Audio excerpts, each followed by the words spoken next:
Hi, everyone, and welcome to Cafecito con Yvonne.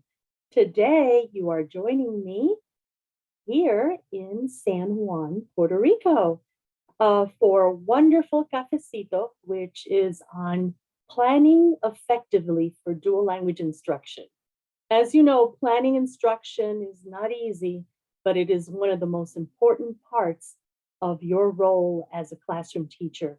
And I want to give you three suggestions. The first one is it's important for you to plan with your counterpart. All right, when you plan with the Spanish teacher or the English teacher, you need to look at your plan and decide that it is important to plan on the same objectives, using the same objectives, also planning for cultural and social cultural objectives. Plan and think, did you decide on objectives that were cognitively challenging? And did you make connections across the subject areas?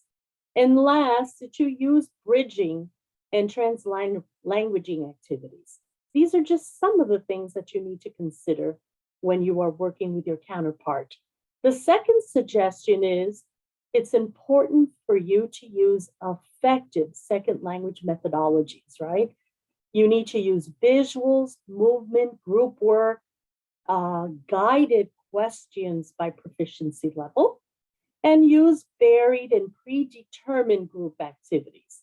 Okay, so sometimes you're going to have to decide what specific activities you need to use for a specific proficiency level.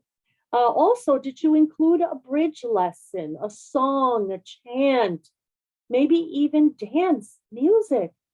Does your plan introduce general vocabulary in addition to some of the core vocabulary?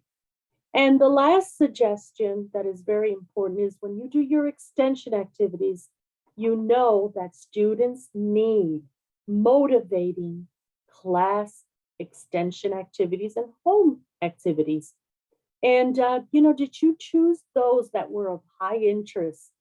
Are they reinforcing oral language, reading and writing? Are they motivating for the parents?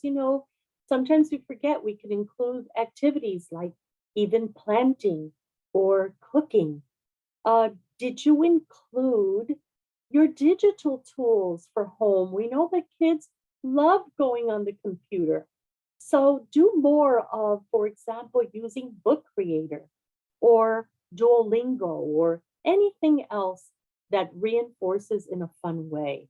And last, do you provide opportunities for kids to use the language outside in the community? All right, so these are some of my suggestions, but there is a checklist, a comprehensive checklist that includes everything that you need to bear in mind when you are planning instruction. So go into our website, okay? The information is below. So thank you all so much and see you at the next Cafecito con Yvonne. Take care. Bye-bye.